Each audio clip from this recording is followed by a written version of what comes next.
This is Valley News Live at 5. There's word late this afternoon that a Food and Drug Administration panel has voted against a plan to offer booster shots of Pfizer's COVID-19 vaccine to most Americans. Now, the panel seemed frustrated with Pfizer, saying the drug maker had not provided enough information about the safety of a third dose of vaccine. Another issue is the value of offering boosters to all American adults instead of targeted age groups, and whether it's more important to concentrate on the unvaccinated before giving third shots.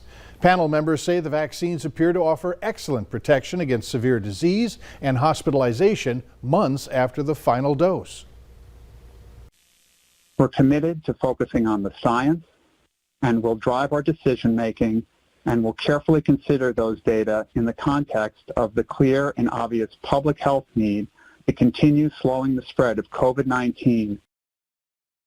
These recommendations are usually followed by the FDA. The panel did later vote to recommend boosters for people 65 and older.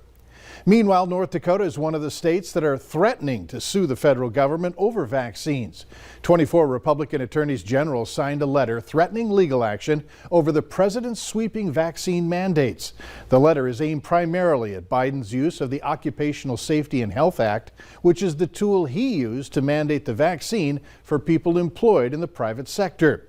Basically, they say OSHA is intended to protect people from hazardous conditions because of one's work, and not hazardous conditions occurring in society generally, including at work.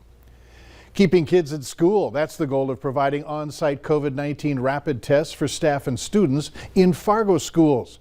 The program was offered to and funded by the state health department. A Fargo mom says she thinks this is a great way to help keep kids in school.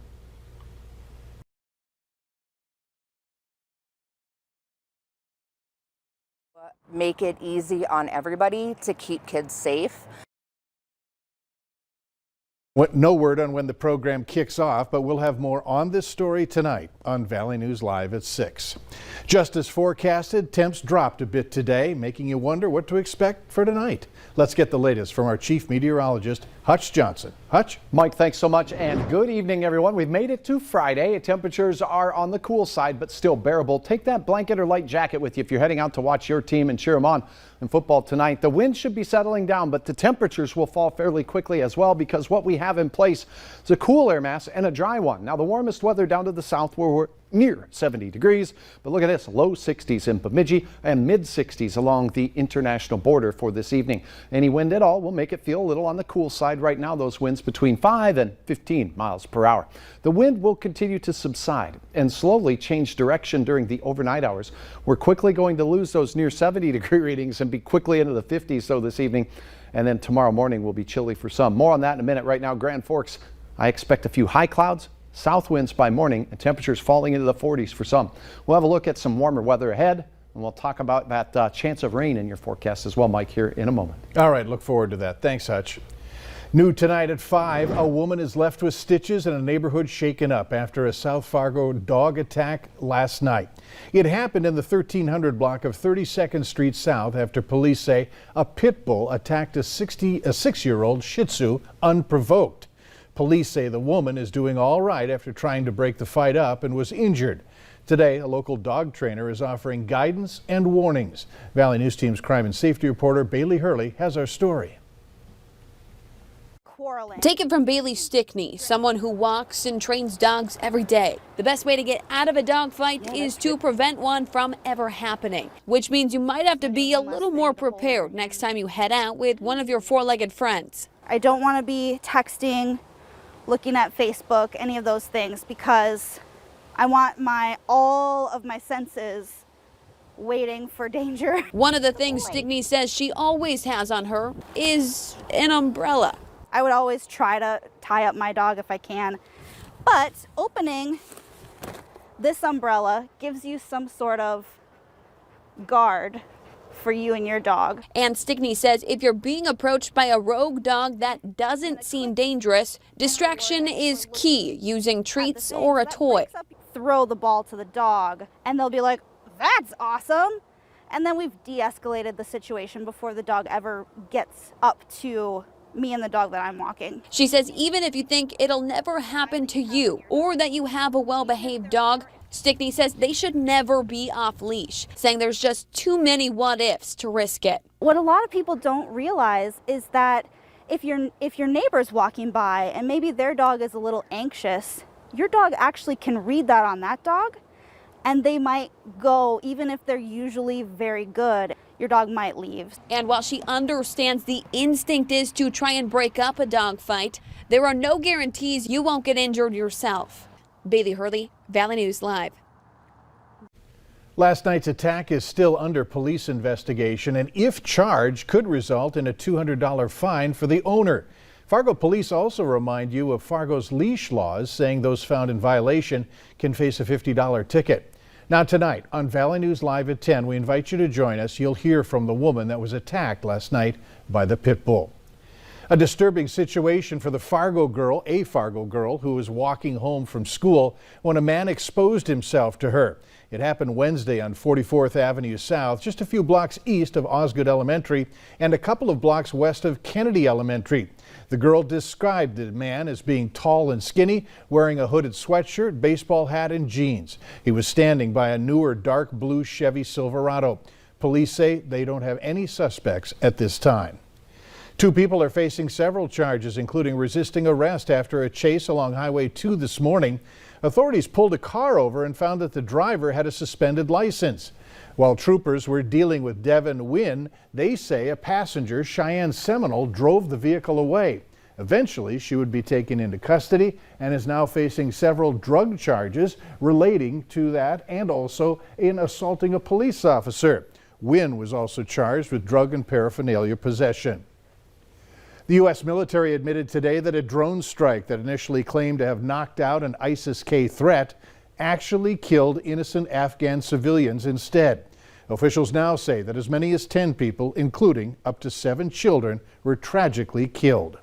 On August 29th, the Pentagon claimed that drone strike hit a vehicle suspected of carrying an ISIS-K bomber threatening the U.S. evacuation in Kabul. Now, CENTCOM Commanding General Frank McKenzie said, after an investigation, it is now clear that the military intelligence was wrong. He also says that as a combatant commander, he takes full responsibility of the situation. I offer my profound condolences to the family and friends of those who were killed. This strike was taken in the earnest belief that it would prevent an imminent threat to our forces and the evacuees at the airport. But it was a mistake, and I offer my sincere apology.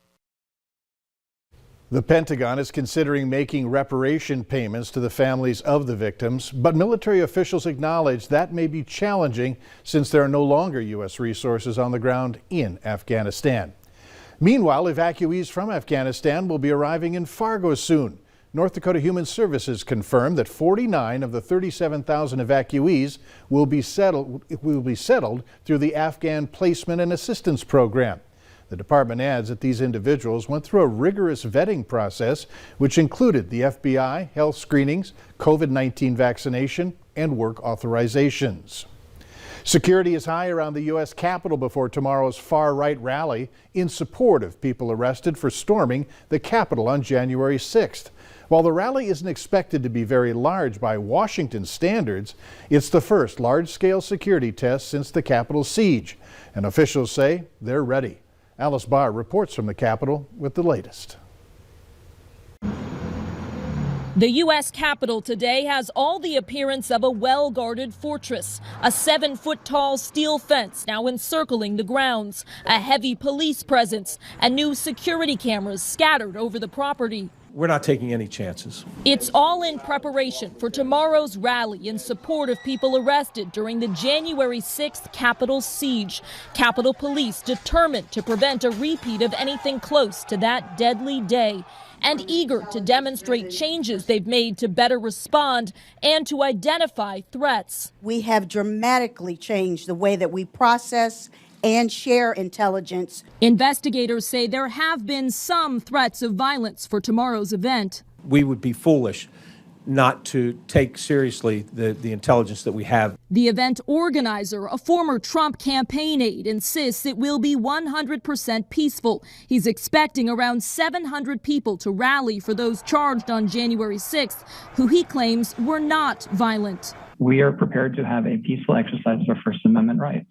Still, every Capitol and D.C. police officer will be on duty. The National Guard asked to stand by. Members of Congress urged to stay away, as officials hope they are overly prepared for a peaceful event instead of overrun by the kind of violence that has forever changed security in the nation's capital.